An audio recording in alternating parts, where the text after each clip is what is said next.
করেছেন কি মশায়? সারা শহর জুড়ে তো দেখছি আপনারই পোস্টার। ট্রেনের কামরায় বলেছিলেন তৎকালীন মুখ্যমন্ত্রী বুদ্ধদেব ভট্টাচার্য। আসলে সে বার আসানসোলে একটি অনুষ্ঠান করতে গিয়েছি, তাই সেখানে অনেকগুলি পোস্টার পড়েছিল আমার অনুষ্ঠানে।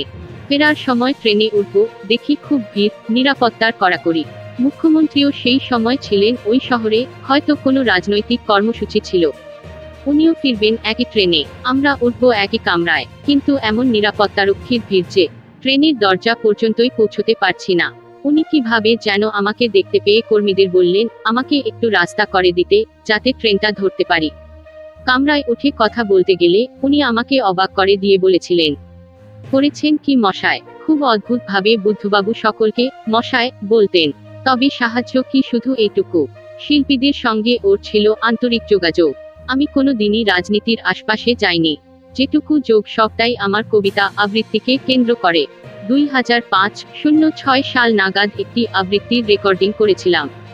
সেখানে বুদ্ধদেব ভট্টাচার্যের একটি কবিতা বলেছিলাম, একটি বাবা ও একটি মা। Thank you so much for watching our videos.